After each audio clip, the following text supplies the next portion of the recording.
എല്ലാ മനുഷ്യരുടെയും ജീവിതത്തിലെ വലിയൊരു സ്വപ്നമാണ് വിവാഹമെന്ന് പറയുന്നത്. ആ വിവാഹത്തിലൂടെ അവരാഗ്രഹിക്കുന്നത് ജീവിതകാലം മുഴുവൻ സന്തോഷത്തോടെ ആയിരിക്കുവാനാണ്. എന്നാൽ പലപ്പോഴും ഇത് സാധിക്കാതെ പോകുന്നു എന്നുള്ളത് ഒരു സത്യമാണ്. എന്താണ് ഇത് സാധിക്കാതെ പോകാനുള്ള കാരണം? എന്താണ് നമ്മൾ ആഗ്രഹിക്കുന്നത്?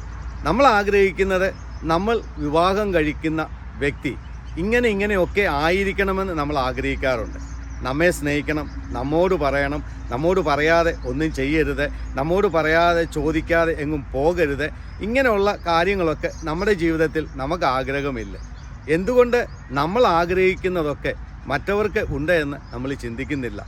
നമ്മൾ ആഗ്രഹിക്കുന്ന എല്ലാ ആഗ്രഹങ്ങളും നമ്മൾ വിവാഹം കഴിക്കുന്ന വ്യക്തിക്കുമുണ്ട് എന്ന് നമ്മൾ മനസ്സിലാക്കുക. അപ്പോൾ മറ്റുള്ളവർ നമ്മളോട് എന്തൊക്കെ ചെയ്യണമെന്ന് നമ്മൾ ആഗ്രഹിക്കുന്നുണ്ടോ അതൊക്കെ അവർക്കുമുണ്ടെന്ന് മനസ്സിലാക്കിക്കൊണ്ട് നാം അവരോട് അങ്ങനെയൊക്കെ ഒന്ന് പെരുമാറി നോക്കിക്കേ, നമ്മൾ ആഗ്രഹിക്കുന്നത് പോലെയുള്ള കുടുംബജീവിതം നമുക്ക് മുന്നോട്ട് കൊണ്ടുപോകുവാനായിട്ട് സാധിക്കും.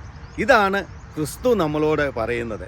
മറ്റുള്ളവർ നിങ്ങൾക്ക് ചെയ്തു തരണമെന്ന് നിങ്ങൾ എന്താഗ്രഹിക്കുന്നോ നിങ്ങൾ അത് അവർക്ക് ചെയ്തു കൊടുക്കുക. അതേ സ്നേഹമുള്ളവരെ, ഓരോ കുടുംബ ബന്ധങ്ങളും ദൃഢതയുള്ളതാകണമെങ്കിൽ നമ്മൾ എന്താഗ്രഹിക്കുന്നോ ഇതേ ആഗ്രഹം മറ്റുള്ളവർക്കും ഉണ്ട് എന്ന് മനസ്സിലാക്കി അതുപോലെ നമ്മൾ പെരുമാറിയാൽ ഒരു പരിധിവരെ കുടുംബജീവിതം സന്തോഷമുള്ളതായിത്തീരും. ദൈവം നിങ്ങളെ അനുഗ്രഹിക്കട്ടെ.